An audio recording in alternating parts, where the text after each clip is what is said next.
প্রিয় সম্মানিত মৎস্যচাষী ভাই ও বন্ধুরা, আশা করি সকলেই ভালো আছেন। বরাবরের মতন নিয়ে হাজির হয়েছি আরও একটি নতুন ভিডিওতে আপনারা দেখতে পারতেছেন তারা ভাইং মাছের পানা।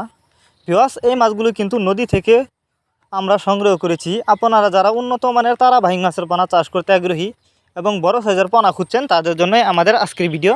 তাই সম্পূর্ণ ভিডিও দেখতে থাকুন। কেটে কেটে দেখলে কিছুই বুঝবেন না, কারণ আজকের ভিডিওতে আপনাদের সামনে আলোচনা করব কিভাবে আপনি তারা ভাইং মাছের পানা চাষ করে সফলতা অর্জন করবেন এবং অল্প সময়ে চাষ করে বাজারজাত করবেন। তো চলুন মূল ভিডিওটি শুরু করা যাক। তারা ভাইং মাছ এটি একটি লাভজনক মাছ, কারণ অন্য অন্য মাছের তুলনায় এই মাছগুলো দেখতে যতটা সুন্দর, খেতে অনেকটা সুস্বাদু এবং এই মাছগুলো কিন্তু দ্রুত বড় হয়, যে কারণে কিন্তু এই মাছগুলো অল্প সময়ে চাষ করে বাজারজাত করা যায়। তো আপনারা অনেকেই কিন্তু উন্নত মানের বড় সাইজের এক সাইজের পানা খুঁজছেন, কিন্তু কোথাও পাচ্ছেন না বলে অনেকেই চাষ করেন না। তো তারা চাইলে এই মাছগুলো আমাদের কাছ থেকে সংগ্রহ করে চাষ করতে পারবেন। এই মাছগুলো আমাদের কাছ থেকে সংগ্রহ করবার জন্য আমাদের ভিডিও টাইটেল এবং ভিডিও ডেসক্রিপশন বক্সে আমাদের ফোন নাম্বার দেওয়া আছে এবং ইমো হোয়াটসঅ্যাপ নাম্বার দেওয়া আছে। আমাদের সাথে যোগাযোগ করে মাছগুলো সংগ্রহ করতে পারবেন এবং আপনি চাইলে সরাসরি আমাদের ঠিকানা আইসাও নিতে পারবেন। আমাদের যোগাযোগের ঠিকানা মাইমিসিং, ত্রিশাল, ধলা।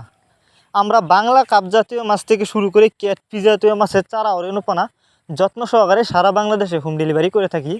আর এই মাছগুলো আমরা অক্সিজেনের মাধ্যমে যত্ন সহকারে হোম ডেলিভারি দিয়ে থাকি, যে কারণে একটা মাছেরও কোনো ক্ষয়ক্ষতি হয় না এবং রাস্তায় মারা যায় না। তো আপনারা যারা উন্নত মানের তারা ভাইং মাছ চাষ করতে চান, তারা চাইলেই কিন্তু এই মাছগুলো আমাদের কাছ থেকে সংগ্রহ করতে পারবেন। এই যে দেখুন, মাছগুলো আমি হাতে করে দেখাচ্ছি। আর এই মাছগুলো আজ আমরা হোম ডেলিভারি করতেছি। মাছগুলো কিন্তু পিস হিসাবে বিক্রি করে থাকি। আপনি চাইলে এই মাছগুলো বায়োফ্লক পদ্ধতিতেও চাষ করতে পারবেন। অনেকেই কিন্তু বায়োফ্লক পদ্ধতিতে মাছ চাষ করতে চান এবং পুকুরেও চাষ করতে পারবেন। যে কোনো জলাশয়ে এই মাছগুলো চাষ করা যায়।